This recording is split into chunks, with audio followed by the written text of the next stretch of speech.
Nabi Sulaiman alaihi salam adalah manusia terkaya sepanjang sejarah kehidupan manusia di muka bumi.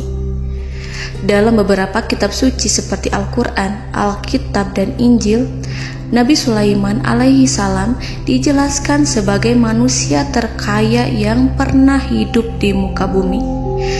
Tidak ada satupun manusia yang bisa mengalahkan total kekayaannya hingga hari kiamat tiba.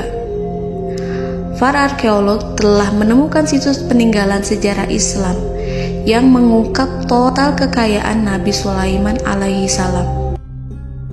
Erez bin Yosef, seorang profesor sekaligus peneliti, ia menyatakan bahwa 3.000 tahun yang lalu Nabi Sulaiman alaihi salam diperkirakan memiliki kekayaan senilai 2,2 triliun US dollar. Dan apabila dikonversikan dengan nilai mata uang dolar hari ini, jika dirupiahkan, maka nilainya setara dengan 32.891.870 triliun rupiah. Profesor itu juga menjelaskan bahwa kekayaan Nabi Sulaiman alaihi salam berasal dari dua sumber, yakni istana kerajaan dan tambang tembaga. Nilai itu berkali-kali lipat lebih banyak dari total kekayaan negara Indonesia yang hanya mencapai 11.454 triliun per 30 Desember 2021. Nabi Sulaiman alaihi salam memiliki beberapa mukjizat. Di antaranya adalah dapat berbicara dengan bahasa binatang. Beliau dapat memerintah mereka untuk melakukan sesuatu. Beliau juga dapat mengendalikan besar kecilnya tekanan angin dan dapat mengatur ke arah mana angin akan berhembus. Sehingga dengan itu Nabi Sulaiman dapat memanfaatkan angin sebagai kendaraannya dan juga kendaraan tentaranya. Nabi Sulaiman juga bisa melunakkan besi dan membentuknya menjadi pakaian perang yang anti tusukan senjata tajam. Nabi Sulaiman juga memimpin para jin. Mereka tunduk dan patuh pada perintah Nabi Sulaiman alaihi salam. Tidak hanya setan, iblis laknatullah yang merupakan makhluk pembangkang dapat dibuat tunduk bertekuk lutut pada perintah-perintah Nabi Sulaiman. Nabi Sulaiman bisa melakukan teleportasi, yaitu berpindah dari suatu tempat ke tempat yang lain dalam waktu singkat. Peristiwa itu dibuktikan dengan pemindahan singgasana Ratu Balqis atas perintah Nabi Sulaiman. Nabi Sulaiman dikenal sebagai raja yang adil dan bijaksana. Nabi Sulaiman diberkahi kecerdasan yang luar biasa untuk menyatu padukan segenap kekuatan yang Allah berikan kepadanya. Ia mengelola dan membawa kerajaannya menjadi kekuatan raksasa yang tak terkalahkan di masanya dengan segenap kemampuan yang dimilikinya. Tentara Nabi Sulaiman adalah tentara terkuat di bumi tanpa ada yang menandingi. Pertanyaan mendasar yang muncul kali ini adalah dari mana sumber kekayaan dan kekuatan Nabi Sulaiman alaihi salam? Untuk mendapat jawaban dari pertanyaan itu, simak video ini sampai akhir. Sebelum itu, mari bantu channel ini terus berkembang dengan cara subscribe dan nyalakan tanda loncengnya. Berikan komentar yang positif dan berikan like serta share video ini. Bismillahirrahmanirrahim. Sungguh kami benar-benar telah menganugerahkan ilmu kepada Daud dan Sulaiman. Keduanya berkata, segala puji bagi Allah yang melebihkan kami dari kebanyakan hamba-hambanya yang mukmin. Sulaiman telah mewarisi Daud dan dia berkata, wahai manusia, kami telah diajari untuk memahami bahasa burung dan kami dianugerahi segala sesuatu. Sesungguhnya, semua ini benar-benar karunia yang nyata.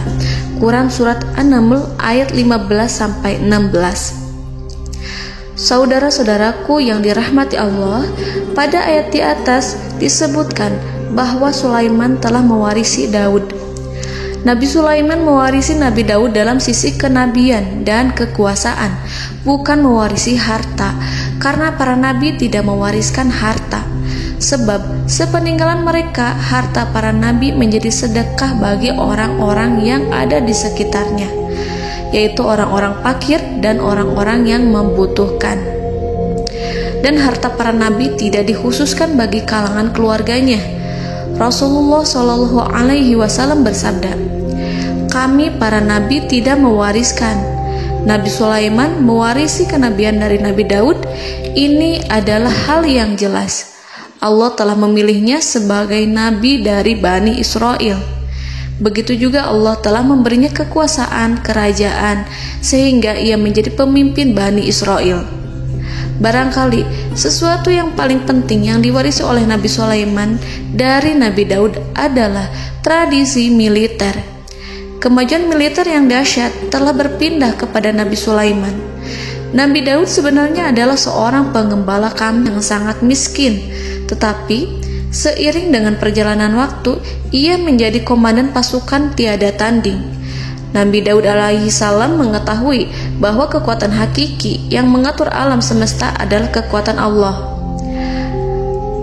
Ketika Nabi Daud mengelurkan tangannya dan memegang potongan batu, lalu beliau melemparkannya dengan ketepel ke arah Jalut. Kepala Jalut retak dan ambruk menghantam tanah.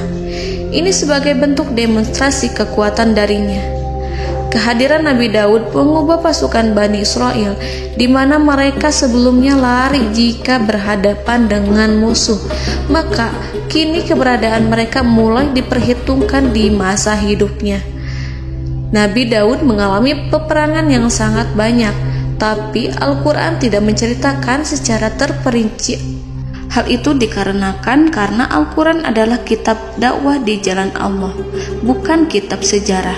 Al-Quran hanya menceritakan di dalam Al-Quran surat Shad ayat 20, "Dan kami kuatkan kerajaannya, kerajaan Daud." Ayat tersebut berarti bahwa Nabi Daud belum terkalahkan dalam peperangan yang diikutinya. Di samping dukungan yang Allah berikan kepadanya, juga pasukan dan rakyatnya, di mana mereka adalah orang-orang yang bertauhid, menyerahkan diri kepada Allah. Allah Subhanahu wa Ta'ala mengajarkan kepada Nabi Daud hal-hal yang menjadikan pasukannya memiliki keistimewaan yang dengannya mereka dapat mengalahkan pasukan-pasukan lain, pasukan-pasukan besar yang ada di bumi pada saat itu. Allah Subhanahu wa Ta'ala berfirman dalam surat Saba ayat 10, "Dan kami telah melunakkan besi untuknya." Baju besi mungkin akan menjadi masalah dalam benak kita. Ketika orang-orang yang berperang, baju besi cukup mengganggu gerakan mereka. Kita bisa membayangkan ketika ada dua orang berperang, salah satu dapat bergerak bebas, sementara yang lainnya tidak leluasa bergerak karena tertahan dengan pakaiannya. Namun, dengan kekuasaan Allah, Nabi Daud dapat melunakkan besi dan membuat baju besi yang ringan, yang mudah untuk digunakan. Ini adalah kemajuan penting yang Allah berikan kepada Nabi Daud dan tentaranya. Kemajuan itu kemudian diajarkan, diwariskan dan dimiliki oleh Nabi Sulaiman alaihi salam. Nabi Sulaiman memiliki pasukan dahsyat yang melebihi pasukan manapun di bumi saat itu, atau bahkan mungkin saat ini. Bahkan Allah menambahkan karunia-Nya kepada Nabi Sulaiman yang disebutkan dalam Al-Quran surat An-Naml ayat 16. "Dan Sulaiman telah mewarisi Daud, dan dia berkata, 'Wahai manusia, kami telah diberi pengertian tentang suara burung, dan kami diberi segala sesuatu. Sesungguhnya ini benar-benar suatu karunia yang nyata.'" Saudara-saudaraku yang dirahmati Allah, pada suatu hari Nabi Sulaiman alaihi salam menengadahkan tangannya dan berdoa kepada Allah Subhanahu wa Ta'ala. Antara hati Nabi dan Allah tidak ada penghalang, tidak ada jarak, tidak ada sekatan waktu, tidak ada satupun dari para nabi yang berdoa kepada Allah kecuali doanya pasti dikabulkan. Doa Nabi Sulaiman alaihi salam direkam dalam Al-Quran surat Shad ayat 35. Nabi Sulaiman berkata, "Ya Tuhanku, ampunilah aku. anugerahkanlah kepadaku kerajaan yang tidak dimiliki oleh seorang pun sesudahku. Nabi Sulaiman menginginkan dari Allah sesuatu kerajaan yang belum pernah diperoleh oleh siapapun setelahnya. Allah Subhanahu wa Ta'ala mengabulkan doa Nabi Sulaiman dan memberinya kerajaan tersebut. Nabi Sulaiman mewarisi kekuasaan, kenabian, hikmah ilmu dari Nabi Daud alaihi salam. Orang-orang menyebut Nabi Sulaiman Al-Hakim, Sulaiman yang bijaksana. Kebijaksanaan Nabi Sulaiman tidak terbatas pada keadilannya di tengah-tengah manusia dan juga kasih sayangnya kepada mereka. Namun, kebijaksanaan Nabi Sulaiman juga berlaku di kalangan burung dan binatang lainnya. Nabi Daud juga mengenal bahasa burung, tetapi Nabi Sulaiman dapat berbicara dengan bahasa burung. Bahkan, ia dapat menggantikannya sebagai pembantunya. Ketika Nabi Daud bertasbih di gunung, burung-burung serta binatang buas ikut bertasbih bersamanya. Bahkan angin pun berhenti untuk mendengarkan tasbih itu. Sedangkan Nabi Sulaiman alaihi salam, Allah Subhanahu wa Ta'ala memberinya karunia lebih dari itu, di mana binatang-binatang buas tunduk padanya, begitu juga angin dan burung. Saudara-saudaraku yang dirahmati Allah, Nabi Sulaiman alaihi salam mampu mendengarkan bisikan semut yang berbicara kepada sesama mereka. Bahkan ia mampu memerintahkan semut tersebut sehingga semut itu menjadi taat pada perintahnya. Pasukan Nabi Sulaiman memiliki kekuatan yang sangat dahsyat. Belum pernah ada di dunia ini satu pasukan pun yang memiliki kekuatan seperti itu. Kekuatan Nabi Sulaiman berasal dari beberapa kombinasi yang sangat mengagumkan, sehingga karenanya ia tidak dapat tertandingi. Kekuatan itu terdiri dari manusia, binatang-binatang, jin, dan lain sebagainya. Kita mengetahui bahwa jin adalah makhluk Allah dan manusia tidak mampu melihatnya atau menghadirkannya atau meminta pertolongan kepadanya. Sedangkan Nabi Sulaiman telah diberi Allah suatu kemampuan untuk menundukkan jin, mempekerjakan mereka sebagai tentara di tengah-tengah peperangan. Bahkan ia mampu menjadikan mereka sebagai pekerja-pekerja kasar di kerajaannya saat tidak ada peperangan. Oleh sebab itu, ketika ada pasukan lain yang mencoba melawan pasukan Nabi Sulaiman, mustahil mereka akan mendapatkan kemenangan. Bahkan pasukan Nabi Sulaiman diperkuat oleh pasukan burung. Burung di pasukan Nabi Sulaiman memerankan tugas penting, yaitu menjadi agen intelijen. Kita mengetahui bahwa peranan informasi saat peperangan adalah hal yang penting. Dari informasi tersebut, pasukan dapat mengetahui keadaan lawannya. Demikianlah peranan burung pada pasukan Sulaiman. Ia terbang di tengah-tengah musuh. Kemudian, ia kembali kepada Nabi Sulaiman untuk menyampaikan berita tentang keadaan lawannya. Di samping jin dan burung, Allah juga menundukkan angin untuk Nabi Sulaiman. Nabi Sulaiman dapat memerintahkan angin dan ia mampu untuk menaiki angin tersebut. Dalam Al-Quran surat Shad ayat 36-40, Allah Subhanahu wa Ta'ala berfirman, "Kami tundukkan kepada angin yang berhembus dengan baik menurut kemana saja yang dikehendaki Sulaiman. Dan kami tundukkan pula kepadanya setan-setan, semuanya ahli bangunan dan penyelam, dan setan yang lain yang terikat dalam belenggu. Inilah anugerah kami, maka berikanlah kepada orang lain atau tahanlah untuk dirimu tanpa perhitungan, dan sesungguhnya dia mempunyai kedudukan yang dekat pada sisi kami dan tempat kembali yang baik." Saudara-saudaraku yang dirahmati Allah, Allah Subhanahu wa Ta'ala juga memberikan kemampuan yang tak seorang pun dari para nabi mendapatkannya, yaitu kemampuan untuk memerintah setan. Setan adalah salah satu bagian dari jin. Ia adalah kelompok yang celaka dari bangsa jin. Kelompok ini sebenarnya tidak mampu dikuasai oleh manusia. Bahkan jin yang soleh tidak dapat mengatur setan. Adapun Nabi Sulaiman, Allah telah memberinya kekuasaan untuk menundukkan setan dan mempekerjakannya, bahkan mengikatnya dengan rantai serta menghukumnya jika ia menentang pada perintahnya. Setan membangun untuk Sulaiman istana-istana, patung-patung, dan alat-alat perang. Bahkan setan-setan itu menyelam ke dasar lautan untuk mengeluarkan permata dan yakut untuk Sulaiman. Jika di antara setan yang menentang perintahnya, maka Nabi Sulaiman alaihi salam mengikatnya dengan rantai. Ini semua menunjukkan kekayaan Nabi Sulaiman dan kekuasaannya, di mana ia mampu mengatur banyak makhluk di bumi ini. Tentu saja, kemampuan itu semua adalah atas izin dari Allah Subhanahu wa Ta'ala sebagai mukjizat darinya. Allah Subhanahu wa Ta'ala berfirman dalam Al-Quran surat Saba ayat 12, dan sebagian dari jin adalah yang bekerja di hadapannya, di bawah kekuasaannya, dengan izin Tuhannya. Dan siapa yang menyimpang di antara mereka dari perintah kami, maka kami rasakan kepadanya azab neraka yang apinya menyala-nyala. Para jin itu membuat untuk Sulaiman apa yang dikehendakinya, dari gedung-gedung yang tinggi, patung-patung, dan piring-piring yang besarnya seperti kolam, atau periuk yang tetap berada di atas tungku. Saudara-saudaraku yang dirahmati Allah, Nabi Sulaiman yang bijaksana adalah penguasa yang tak tertandingi di muka bumi.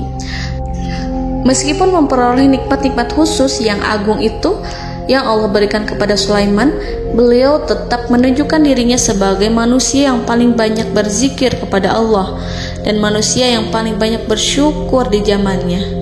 Saudara-saudaraku yang dirahmati Allah, sebagaimana Allah Subhanahu wa Ta'ala memberikan nikmat kepada ayahnya Nabi Daud alaihi salam, di mana ia mampu melunakkan besi, dan Allah mengajarinya bagaimana cara mencairkan besi, maka Nabi Sulaiman alaihi salam dapat memanfaatkan tembaga yang cair untuk peperangan.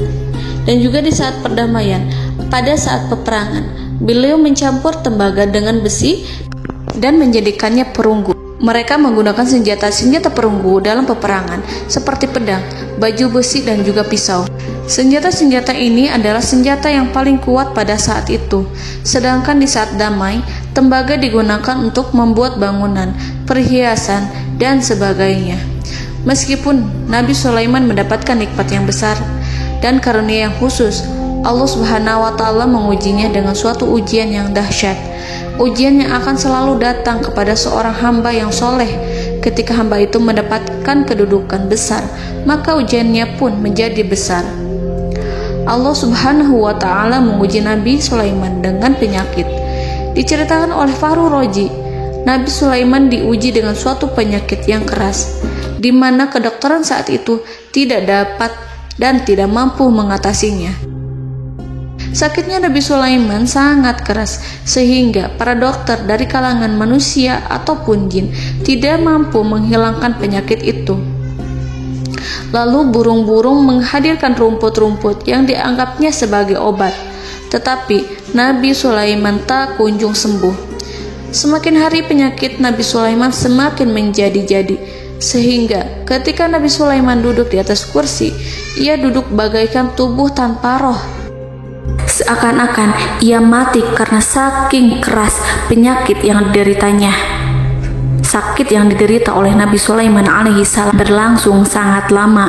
Namun Nabi Sulaiman tidak henti-hentinya berzikir kepada Allah dan meminta kesembuhan kepadanya, serta selalu beristighfar dan mengungkapkan rasa cinta kepadanya. Selesailah ujian Allah terhadap hambanya Nabi Sulaiman. Beliau pun sembuh. Nabi Sulaiman merasakan kembali kesehatannya setelah ia mengetahui segala kejayaan dan segala kekuasaan serta segala kebesarannya tidak lagi mampu menghilangkan penyakit yang dideritanya, kecuali jika Allah menghendaki. Saudara-saudaraku yang dirahmati Allah, Nabi Sulaiman telah membangun tempat ibadah, tempat sujud, sehingga manusia menyembah Allah di dalamnya. Orang-orang yang membangunnya berjumlah puluhan ribu orang. Tentu setiap kelompok dari mereka memiliki pekerjaan masing-masing. Di antara mereka ada yang mencairkan tembaga, di antara mereka ada yang tukang pahat, ada yang tukang ukir, ada yang membelah batu, ada yang memotong kayu, ada yang mendatangkan rumput-rumput dari Libanon, ada yang mendatangkan emas dan menjadikannya lempengan-lempengan yang mengkilat untuk menutupi kayu, serta untuk melapisi dinding-dinding. Bahkan golongan jin pun membantu membangun tempat tersebut, tentu dengan perintah dan bimbingan Nabi Sulaiman. Mereka membuat patung-patung yang besar, membuat bejana yang besar untuk tempat makan para tentara dan pekerja, yaitu bejana seperti gunung. Karena saking berat dan besarnya, mereka juga membuat tempat-tempat minum yang besarnya seperti kolam.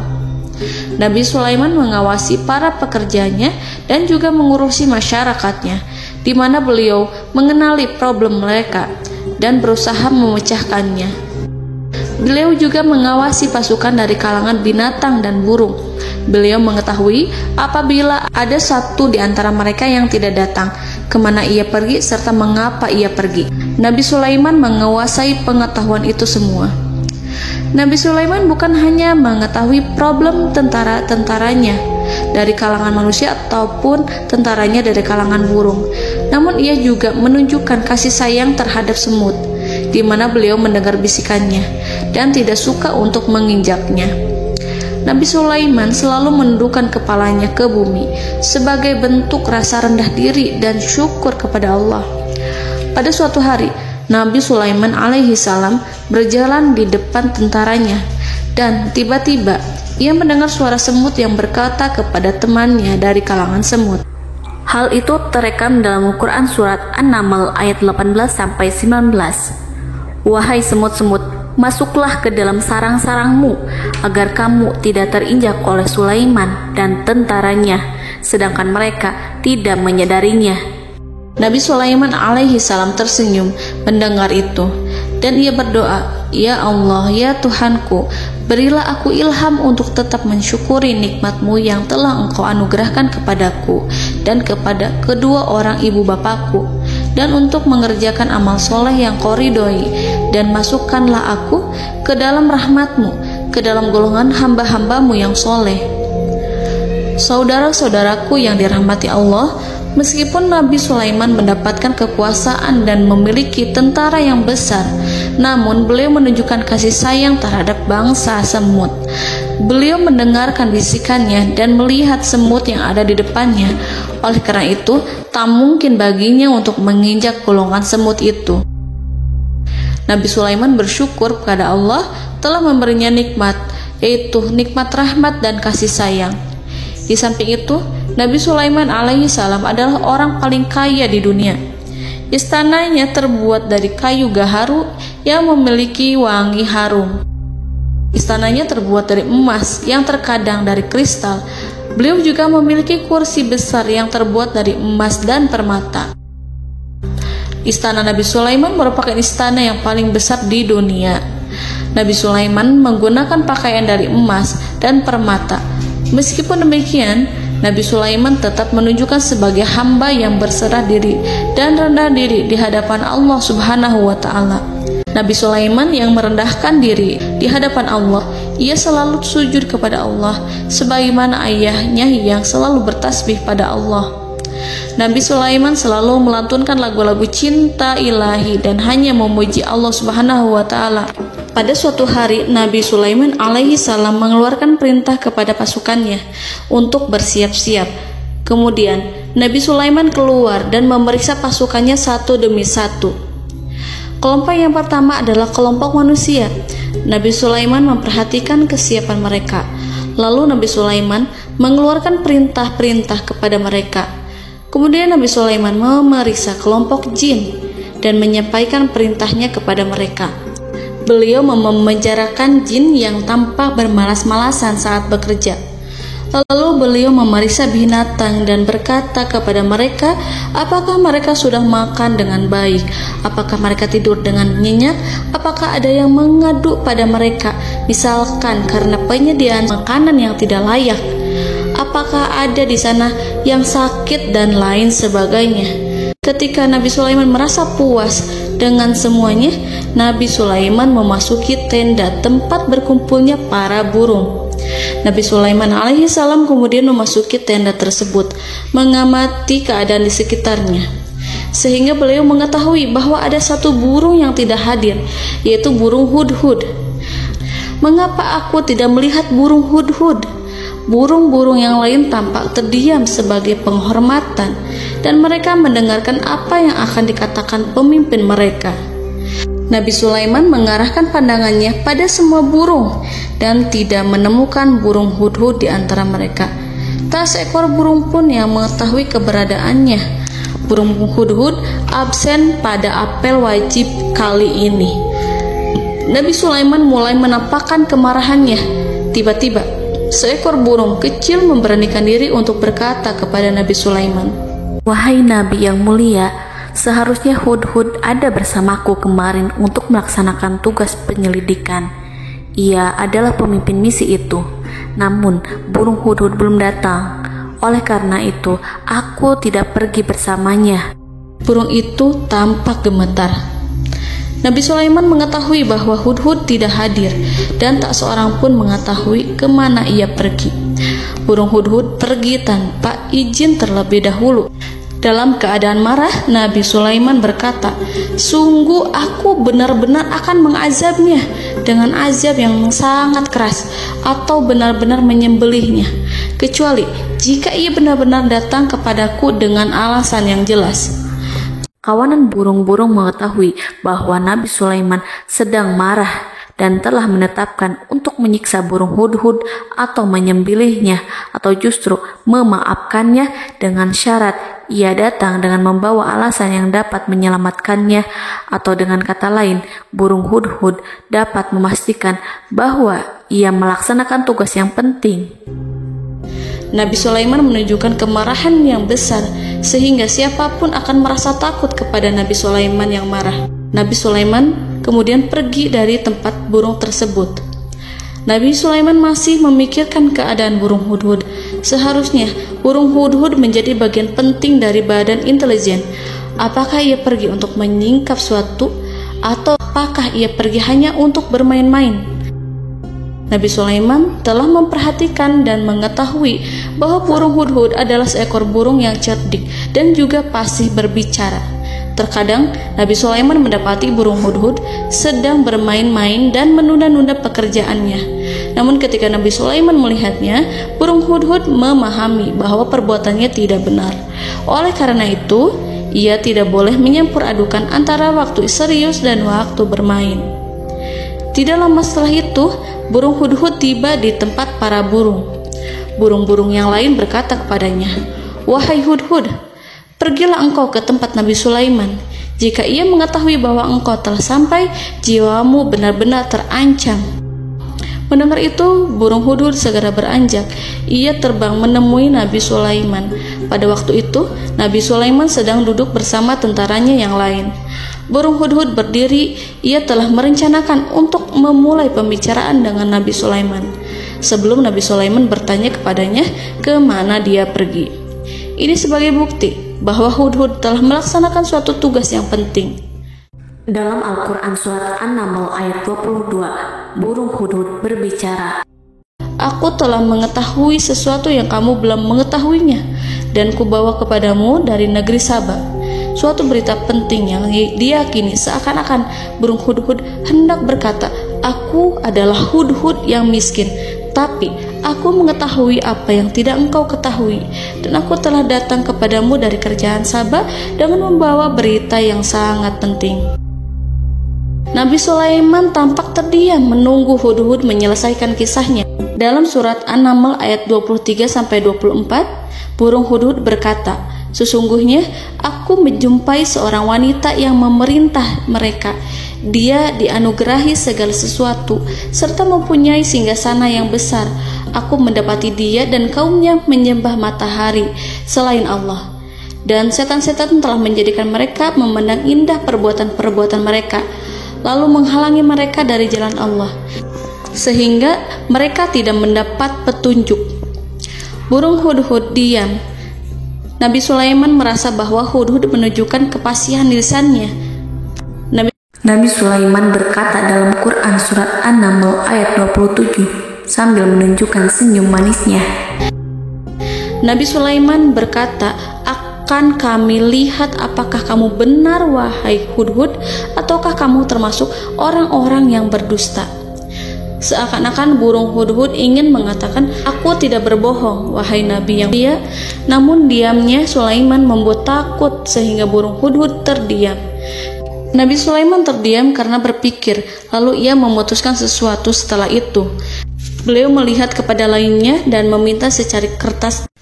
Nabi Sulaiman menulis surat singkat dan menyerahkannya kepada Hudhud, serta memerintahkan kepadanya seperti yang dikatakan dalam Quran surat An-Naml ayat 28. "Pergilah dengan membawa suratku ini, lalu jatuhkanlah kepada mereka, kemudian berpalinglah dari mereka, lalu perhatikanlah apa yang mereka bicarakan."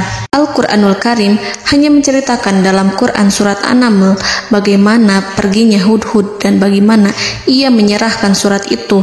Lalu Al-Quran langsung menyebut keadaan kerajaan Balqis yang saat itu sedang membaca surat di depan para pembesar kerajaan dan para menterinya. Dalam Al-Quran surat An-Naml ayat 29-31 berkatalah Balqis, "Wahai pembesar-pembesar, sesungguhnya telah dijatuhkan kepadaku sebuah surat yang mulia.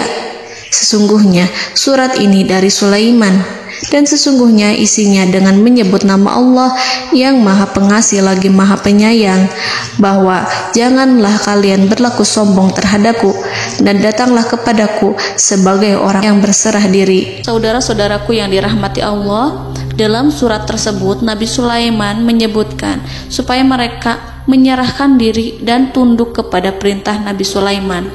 Nabi Sulaiman memerintahkan agar mereka meninggalkan penyembahan terhadap matahari.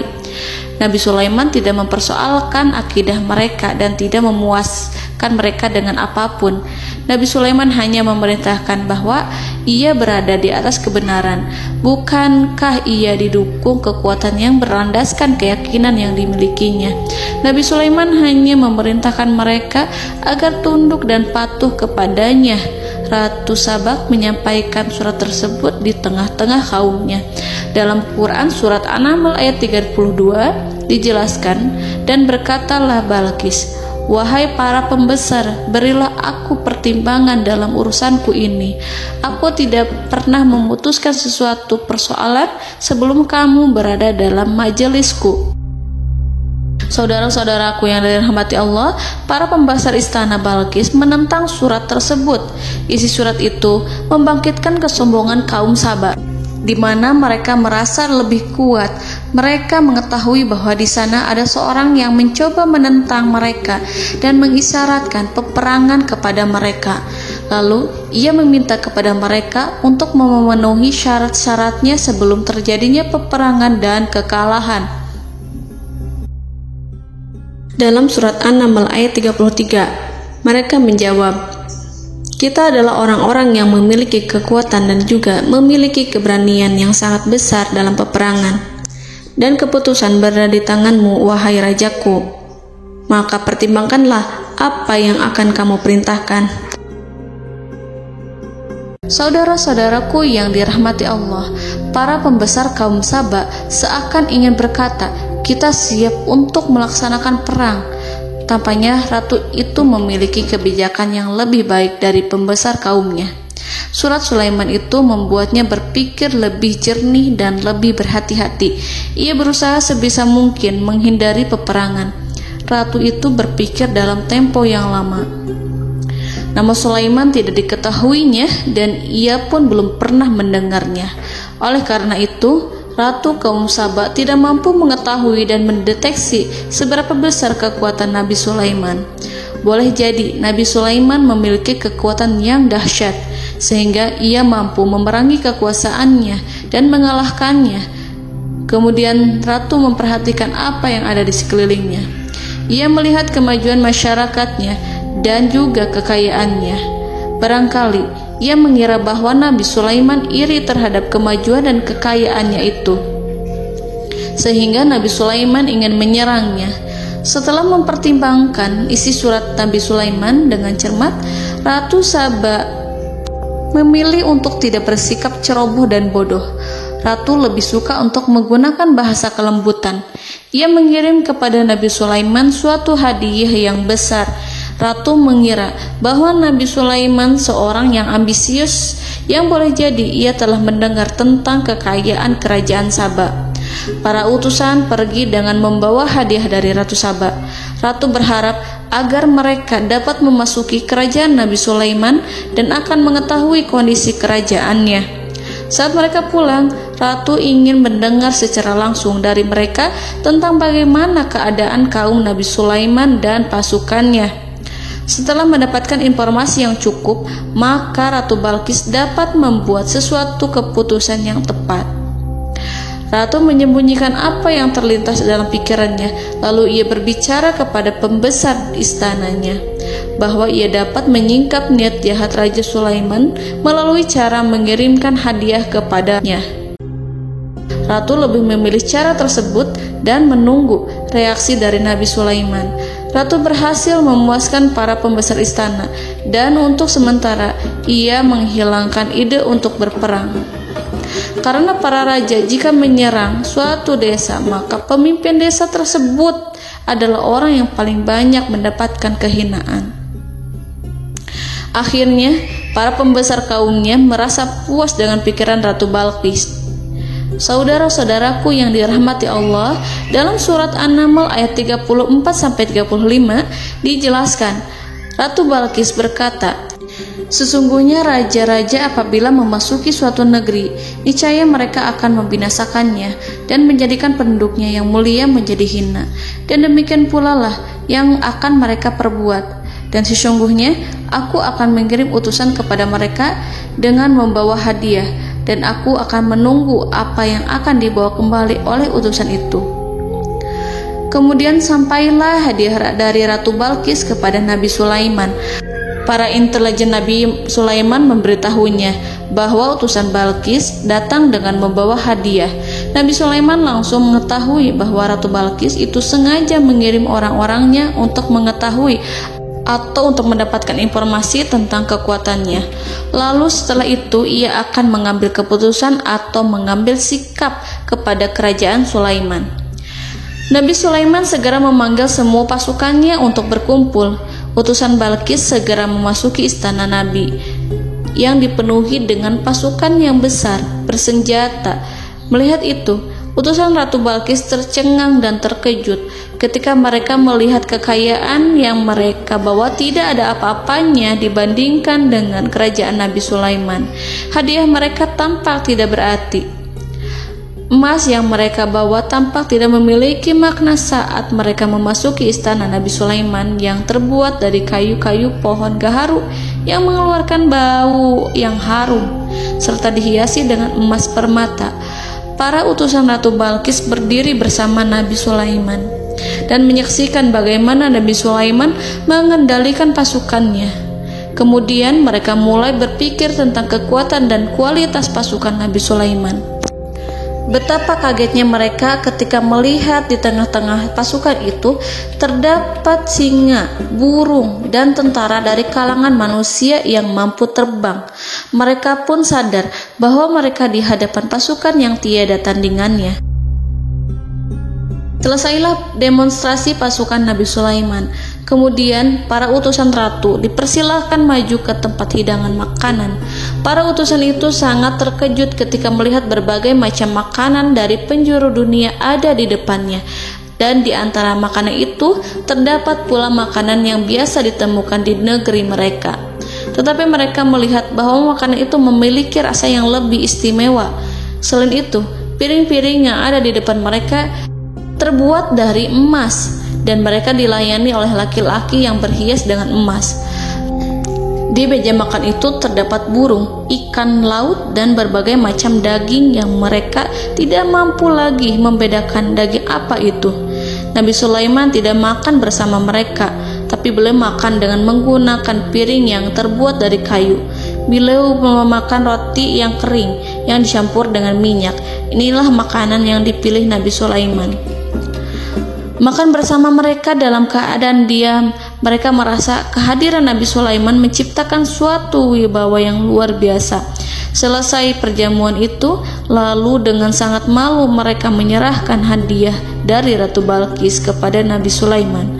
Hadiah itu berupa emas yang bagi mereka hadiah itu sangat bernilai tinggi. Tapi di sini hadiah itu tampak kecil di hadapan kekayaan Nabi Sulaiman yang sangat mengagumkan.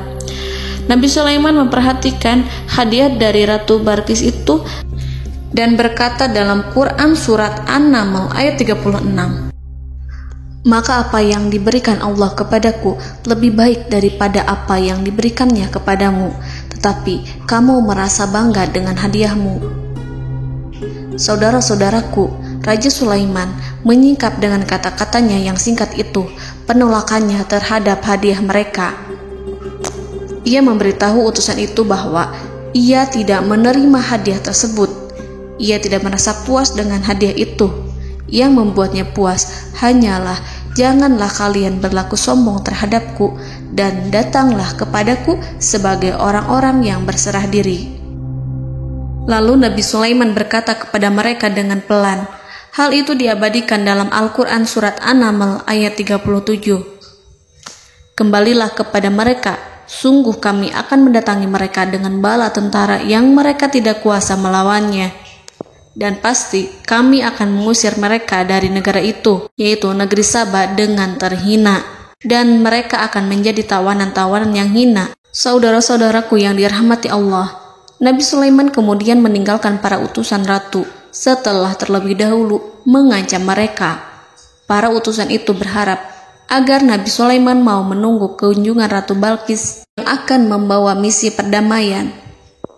Akhirnya, sampailah para utusan Ratu Balkis ke negeri Saba. Mereka segera menuju istana sang ratu. Mereka memberitahu bahwa negeri mereka ada di ujung tanduk. Mereka menceritakan kepada ratu tentang kekuatan Nabi Sulaiman dan tidak mungkin bagi mereka mampu melawannya.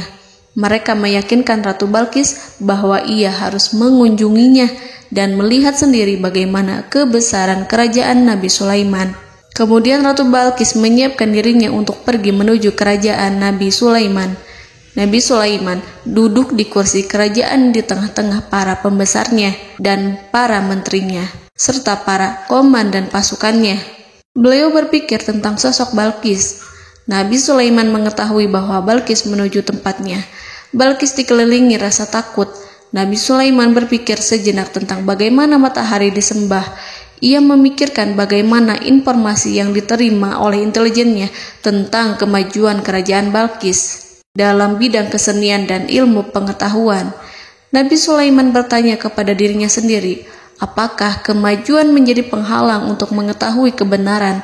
Apakah ratu itu senang dengan kekuatan yang dicapainya? Dan ia membayangkan bahwa kekuatannya adalah segalanya.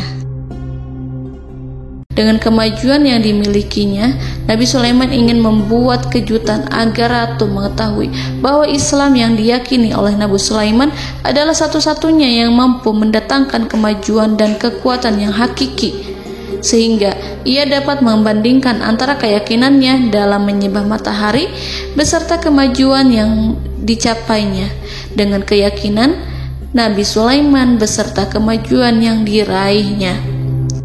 Saudara-saudaraku yang dirahmati Allah, para mata-mata Nabi Sulaiman telah memberitahunya bahwa hal yang sangat disegani dan dikagumi oleh kaum Balkis adalah kerajaan Saba, yaitu singgasana Ratu Balkis.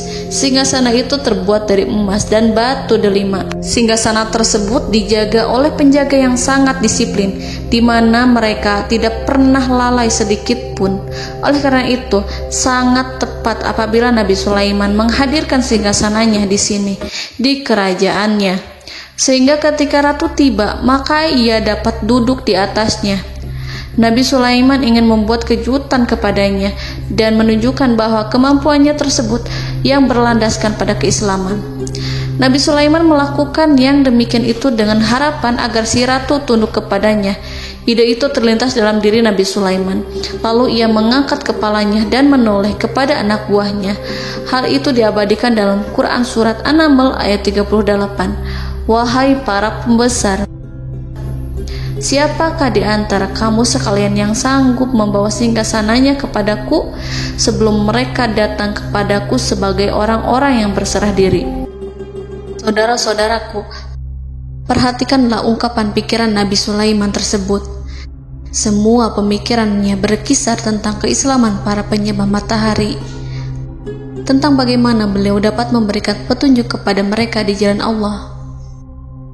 Yang pertama menjawab pertanyaan Nabi Sulaiman adalah jin Ifrit. Dalam Quran Surat An-Naml ayat 39, berkatalah Ifrit yang cerdik dari golongan jin, "Aku akan datang kepadamu dengan membawa singgasana itu sebelum kamu berdiri dari tempat dudukmu. Sesungguhnya aku benar-benar kuat untuk membawanya, lagi dapat dipercaya." Nabi Sulaiman berdiri dari tempat duduknya. Setelah 1 jam atau 2 jam, jin itu berjanji kepadanya untuk menghadirkan singgasana Balqis. Sebelum itu, istana Nabi Sulaiman di Palestina, sedangkan istana Balqis terletak di Yaman. Antara singgasana tersebut dengan singgasana Nabi Sulaiman berjarak lebih dari ribuan mil. Barangkali pesawat yang cepat sekalipun yang kita kenal hari ini tidak akan mampu membawa dan mendatangkan istana itu dalam waktu 1 jam. Tetapi masalahnya di sini, berhubung dengan kekuatan jin yang serba misterius, Nabi Sulaiman tidak mengomentari sedikit pun terhadap apa yang dikatakan oleh Ifrit. Nabi Sulaiman tampak menunggu tanggapan lain yang mampu menghadirkan singgasana Balqis yang lebih cepat dari jin Ifrit. Nabi Sulaiman menoleh kepada seorang yang di sana, yang duduk di atas naungan. Hal itu diceritakan dalam Al-Quran Surat An-Naml ayat 40. Berkatalah seseorang yang mempunyai ilmu dari Alkitab, "Aku akan membawa singgasana itu kepadamu sebelum matamu berkedip." Maka tatkala Sulaiman melihat singgasana itu terletak di hadapannya, ia pun berkata, "Ini termasuk karunia Tuhanku untuk menguji aku. Apakah aku akan bersyukur atau mengingkari nikmatnya? Dan barang siapa yang bersyukur, maka sesungguhnya dia bersyukur untuk kebaikan dirinya sendiri. Dan barang siapa yang ingkar, maka sesungguhnya Tuhanku Maha Kaya lagi Maha Mulia." Saudara-saudaraku, belum lama seseorang yang mempunyai ilmu dari Alkitab menyatakan kalimatnya, sehingga singgasana itu tiba-tiba ada di depan Nabi Sulaiman, yang mampu menghadirkan singgasana itu lebih cepat dari kedipan mata. Al-Quranul Karim tidak menyingkap kepribadian seseorang yang menghadirkan singgasana itu. Al-Quran hanya menggarisi bahwa orang itu mempunyai ilmu dari Alkitab. Al-Quran tidak menjelaskan kepada kita apakah ia seorang malaikat, ataukah manusia, ataukah jin. Al-Quran sengaja tidak menyingkap hakikat kitab yang dimaksud. Saudara-saudaraku yang dirahmati Allah, setelah melihat singgasana itu, Nabi Sulaiman bersyukur kepada Allah. Ia mulai memperhatikan singgasana sang ratu. Singgasana tersebut merupakan simbol pembangunan dan juga kemajuan.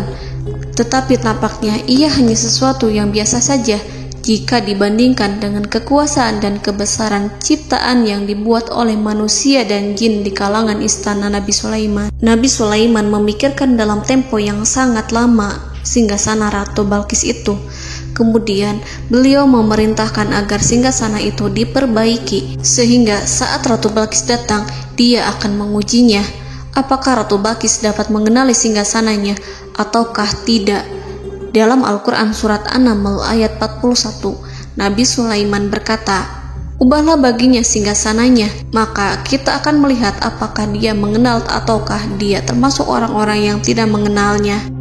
Saudara-saudaraku yang dirahmati Allah, Nabi Sulaiman memerintahkan agar dibangun istana yang akan digunakan untuk menyambut Ratu Balqis. Nabi Sulaiman memilih tempat di laut, dan ia memerintahkan agar dibangun suatu istana di mana sebagian besarnya terdiri dari air laut. Nabi Sulaiman memerintahkan agar lantainya itu terbuat dari kaca yang tebal dan kuat, sehingga orang-orang yang berjalan di atas istana itu akan dapat melihat di bawahnya ada ikan-ikan berwarna-warni yang berenang-renang. Dan mereka akan melihat rumput-rumput laut yang bergerak-gerak. Akhirnya, selesailah pembangunan istana itu. Saking bersihnya kaca lantainya, sehingga tampak di sana tidak ada kaca. burung hudhud memberitahu Nabi Sulaiman bahwa Balkis telah sampai dekat kerajaannya. Kemudian Ratu Balkis datang. Al-Quran tidak menyebutkan keadaan Nabi Sulaiman saat menyambut Balkis, namun Al-Quran menunjukkan dua sikap Ratu Balkis. Yang pertama, bagaimana sikap Balkis ketika pertama kali melihat singgasananya yang datang mendahuluinya, padahal ia telah meninggalkan pengawalannya untuk tetap setia menjaga singgasananya itu. Keadaan kedua adalah keadaan di depan istana yang dibangun untuk penyambutan Balkis. Istana itu penuh dengan permata yang berenang-renang di bawahnya ikan-ikan. Dalam Quran Surat An-Naml ayat 42 dijelaskan, dan ketika Balkis datang, ditanyakanlah kepadanya, serupa inikah singgasanamu? Balkis menjawab, seakan-akan singgasana ini adalah singgasanaku. Kami telah diberi pengetahuan sebelumnya, dan kami adalah orang-orang yang berserah diri. Saudara-saudaraku, pada dialek di atas, Balkis melihat singgasananya dan ia tercengang saat mengetahui bahwa itu adalah singgasana miliknya. Namun kemudian ia mulai ragu karena melihat tidak sepenuhnya itu singgasana miliknya. Jika itu benar-benar miliknya, lalu bagaimana ia datang mendahuluinya? Dan bila bukan singgasananya, maka bagaimana Sulaiman dapat meniru sepersis dan seteliti itu? Padahal Sulaiman tidak pernah sekalipun ke kerajaannya. Nabi Sulaiman berkata saat melihat Balkis mengamati singgasananya, apakah ini singgasanamu? Balkis terlihat sangat kebingungan, namun setelah itu ia menjawab, sepertinya benar. Nabi Sulaiman berkata, kami telah diberi ilmu sebelumnya dan kami sebagai orang-orang muslim. Saudaraku yang dirahmati Allah, melalui pertanyaan Nabi Sulaiman ingin mengisyaratkan kepada Balkis agar ia membandingkan antara keyakinannya beserta ilmu yang dicapainya dengan keyakinan Nabi Sulaiman yang muslim beserta pengetahuan yang telah diraihnya.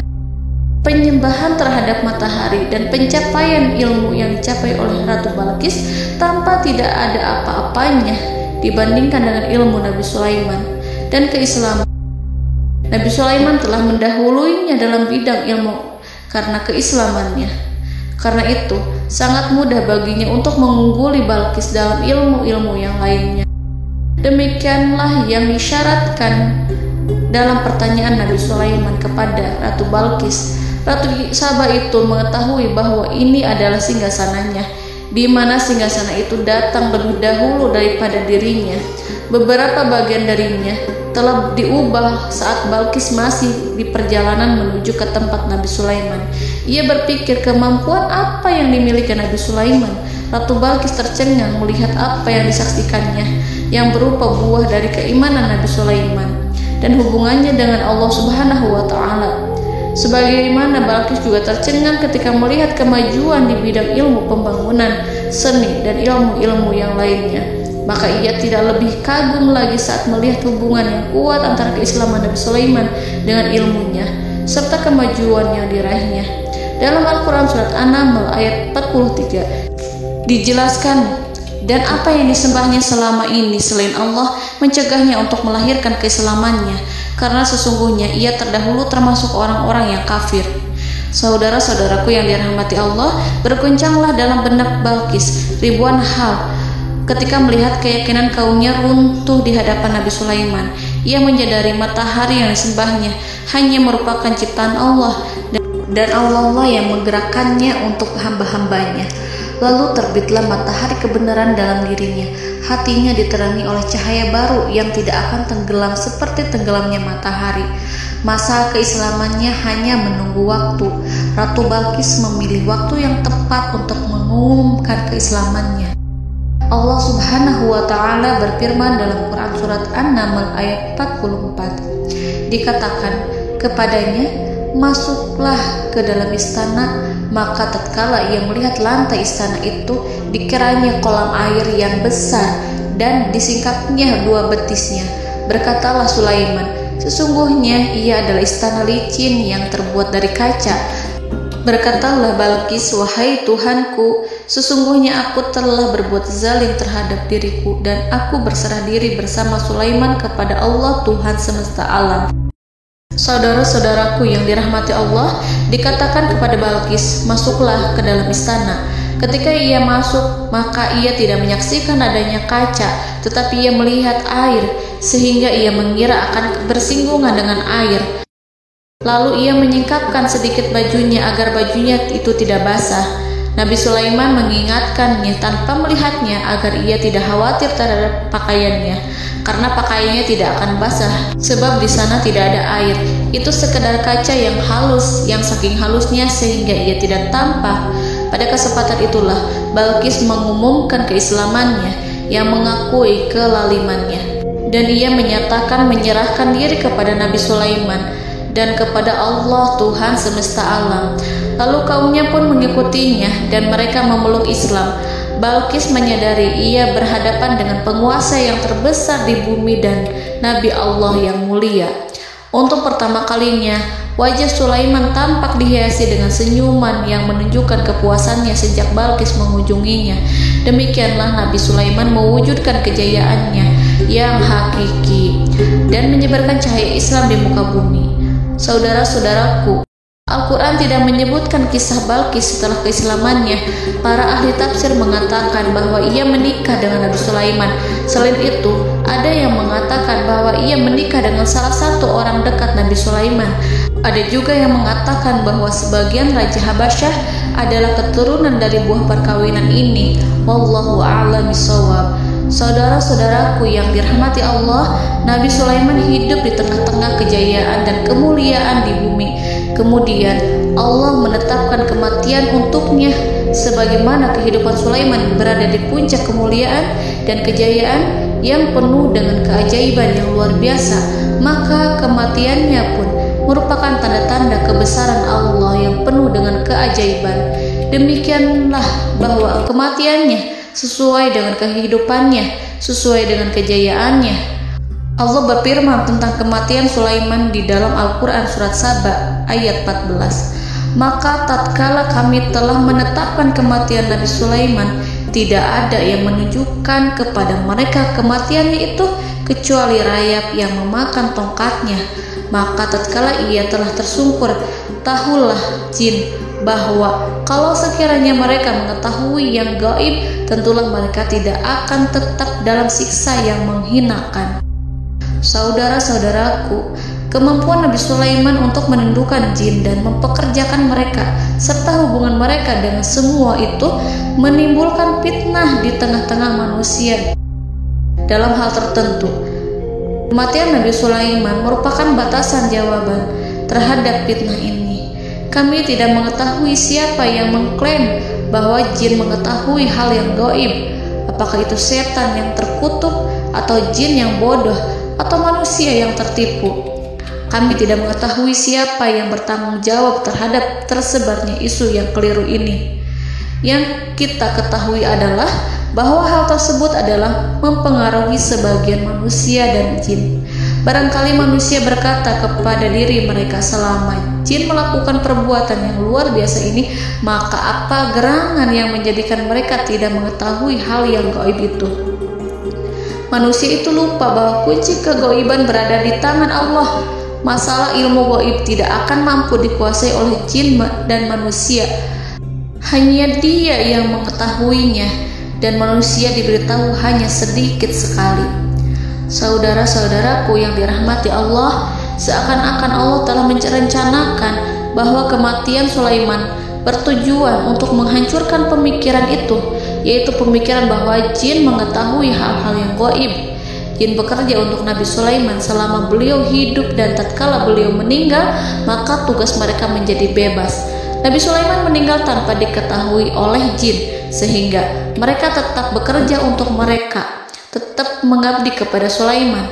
Seandainya mereka mengetahui hal yang gaib, niscaya mereka tidak akan meneruskan pekerjaan mereka. Saudara-saudaraku, pada suatu hari Nabi Sulaiman memasuki mihrabnya untuk itikaf ibadah dan beribadah kepada Allah.